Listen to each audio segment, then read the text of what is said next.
Joe Biden, as U.S. president, likes to stand above the fray, conscious of the dignity of his office and the awesome power he wields. Joe Biden, as Democratic Party presidential candidate, running for a second term and determined to prove the doubters wrong, is happy to wade right in. It was this second, combative incarnation that was on display at George Washington's War of Independence base in Valley Forge, Pennsylvania, on Friday. Biden came out punching. His target was Donald Trump, the almost certain Republican choice to challenge him in November's election. His theme was the threat that the former president, who continues to falsely claim that he won the 2020 contest, poses to the post-independence Democratic tradition. Today we're here to answer the most important of questions: is democracy still America's sacred cause? Biden said. America, as we begin this election year, we must be clear, democracy is on the ballot.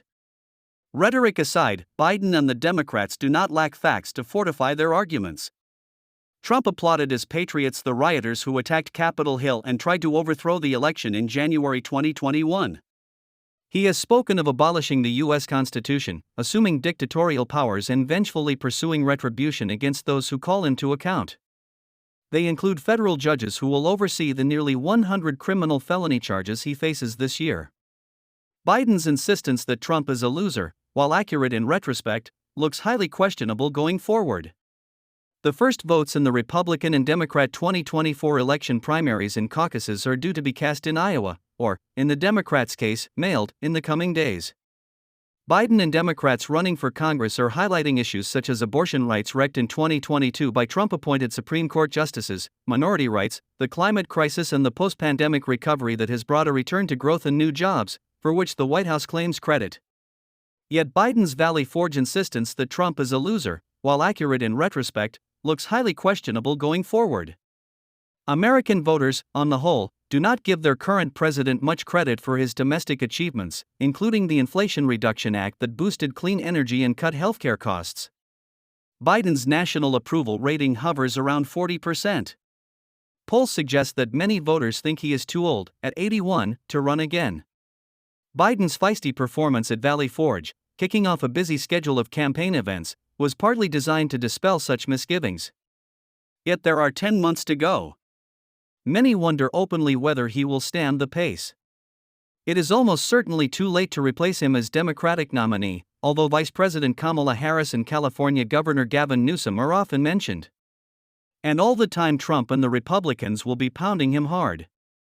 Trump, unabashed by all the scandals, lies and pending court cases, is intent on dividing Americans into warring camps. In some ways, Biden has been remarkably unlucky. He inherited huge damage caused by the COVID pandemic, a losing hand in Afghanistan and an extremely hostile China. Then came the biggest war in Europe since 1945, the cost of living crisis and raging inflation. Now there is the Israel-Palestine conflict, which has split Democratic voters. Meanwhile, Trump, 77, unabashed by all the scandals, lies and pending court cases, is intent, as in 2016, on dividing Americans into warring camps for his own advantage. Obsessively pursuing the post-2020 vindication he craves, he is weaponizing race, gender, class and issues such as taxes, migration and gun ownership. He is more than 50 points ahead of his nearest Republican rival. Nationally, he and Biden are neck and neck. A recent survey found Trump leading in 5 of the 6 most important swing states. Only one thing is certain. It's going to be a hell of a fight.